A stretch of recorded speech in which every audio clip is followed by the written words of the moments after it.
Hey guys, I'm Miss Anna, the Youth Services Assistant Librarian for Decatur Public Library, and welcome to All About, where we talk about different people, places, and things from history. Today, we're talking about Mary Anning, the Princess of Paleontology.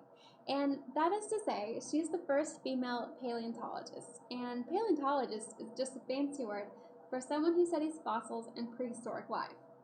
This episode is inspired by this book called Dinosaur Lady: The Daring Discoveries of Mary Anning, the First Paleontologist by Linda Skeers. So we're going to talk about how she found her first dinosaur, her life as a paleontologist, and why you've never heard her story until recently. Although you've actually talked about her before, you just didn't know it. Have you ever tried to say the tongue twister, she sells seashells by the seashore? That saying is based on a song and apparently is a reference to Mary Anning because she sold seashells by the seashore. So let's get started with our story and I'll kind of explain that a little bit. So Mary Anning, here is my paper doll of her. She was born in May of 1799 in Lyme Regis, England. And Lyme Regis, England is a small little coastal town on the English Channel. There are steep cliffs and rocky beaches. And Mary was born into a poor family. Her father, Richard, here is Richard, was a carpenter, so he built things out of wood. And to make ends meet, he would walk along these rocky beaches looking for fossils to sell to the tourists. But they weren't called fossils then. They were called curiosities. And he would dig out these curiosities out of the limestone cliffs and take them and sell them to tourists that came and visited the town. Sometimes, when strong thunderstorms came, sometimes the force of the storm would cause large sheets of these cliffs to fall into the ocean, and those were called landslides. These landslides would unearth new sections of the cliffs for them to dig in, so there was always something new for them to discover. When Mary was 10 years old, she started going out with her father to collect these fossils and selling them. However, not soon after she began going out with her father, he took a hard fall off one of the cliffs. He developed tuberculosis, and in his weakened state, his body could not recover, and he passed away soon after that. So suddenly, fossil gathering became more important because this was her family's main source of income. So along with her older brother Joseph, here's Joseph, they began searching these cliffs more earnestly to find things to sell. Their livelihood depended on whether or not they could find these good fossils to sell. So one day, in 1811, as they dug, the shape of a bone skull began emerging in the rock. With great care, they cleared away the surrounding rocks to reveal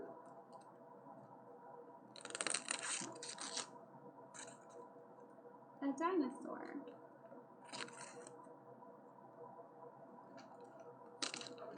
One of my sources say that they found the skull and then a landslide covered up the body before they could completely excavate the entire animal. Another version of this story is that Joseph found the head of this creature somewhere on the beach, and Mary later found the body elsewhere. Either way, Mary worked diligently. There we go. She worked diligently to excavate these fossils until finally she had unearthed a creature that stretched nearly 17 feet long. And this was the world's first complete ichthyosaur skeleton. An ichthyosaur means fish lizard, and this was sold to a wealthy merchant for 23 pounds, which translates to a few $100s in today's money. The skeleton was put on display, public display, and today you can see the skull in the Natural History Museum in London. But something that made this discovery so curious at the time was people didn't believe in the idea of extinction. We know animals like the woolly mammoth or the dodo bird existed but are now extinct. When Victorian England saw fossils like this, they assumed that these animals still existed but had just moved on to different places. People of the time were very religious, and science was ruled by religion at that time. They believed the earth to be only a couple thousand years old, but the very process of fossilization is believed to take 10,000 years. And this led to conversations about where fossils really came from. Where did they come from? The concept of deep time was very new. In fact, the word dinosaur hadn't been invented yet. The term wouldn't be used until scientist Sir Richard Owen made it up in 1841. And although Mary's discovery caused a stir in the scientific world, all she really got from it was these 23 pounds. But young Mary continued to search for fossils daily with her little dog Tray. The family's well-being depended on how well she did finding those fossils. And at one point, when Mary wasn't having much luck gathering these fossils, the family had to sell a good bit of furniture to pay their rent. But over the years, she found many ichthyosaur skeletons. One that was 9 feet long, another that was 20 feet long. Then, in December of 1823, she found something different. With the help of a few locals, she unearthed a creature with a long neck.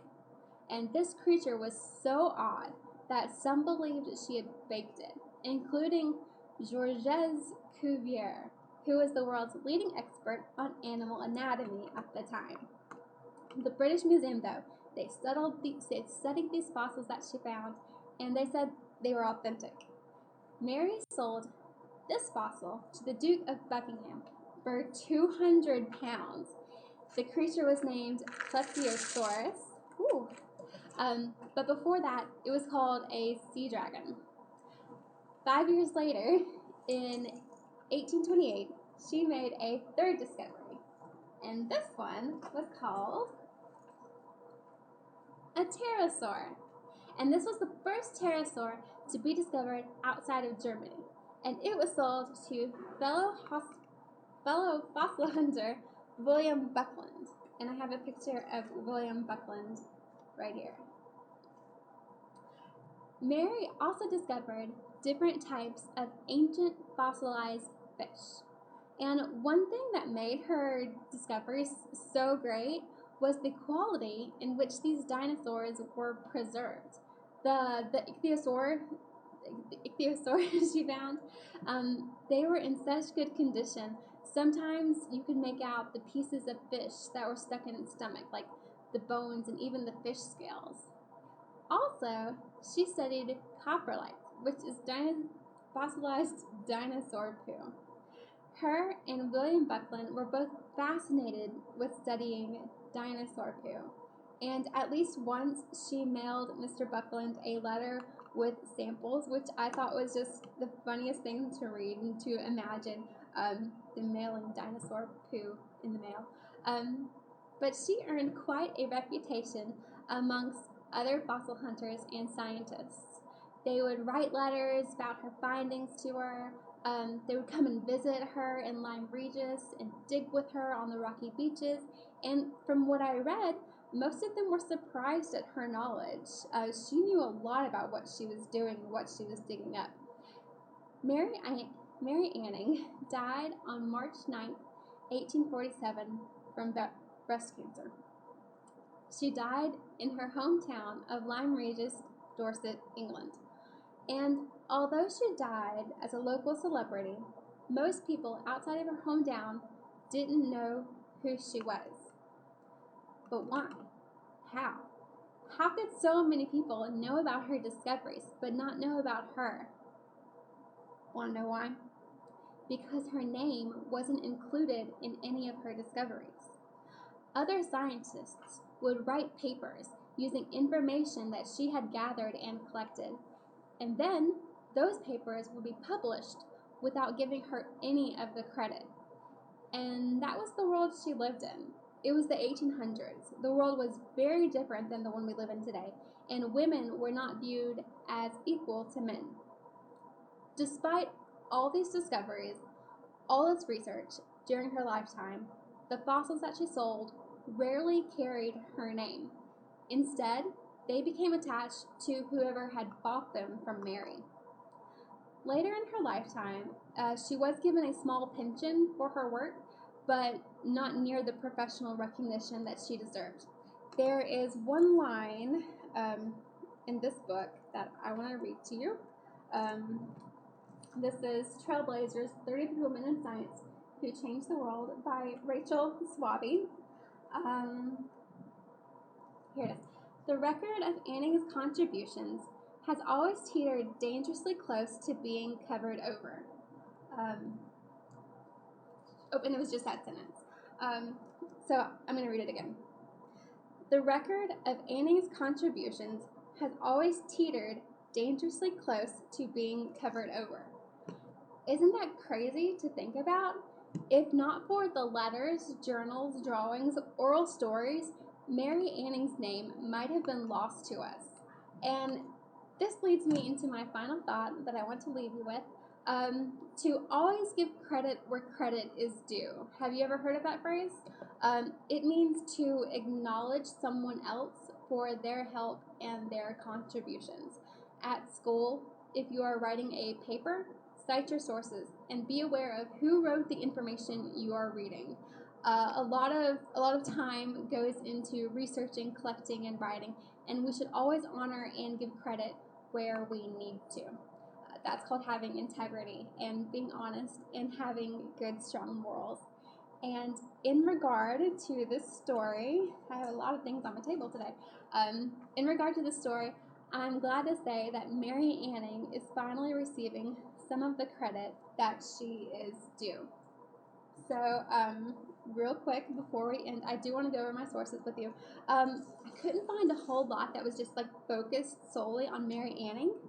So, this Trailblazers, 33 Women in Science Who Changed the World, there's a little chapter of her in this book that I liked.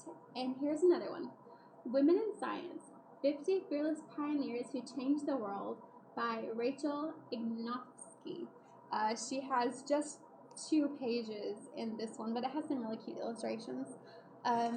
Also, The Great Naturalists, This Big Thing, by Times and Hudson. It had a little chapter of Mary Anning that I thought was nice. Also, if you ever go on our website, we have online resources through EBSCOhost. I looked her up there, and I was even able to find an article where a letter, one of the letters that she had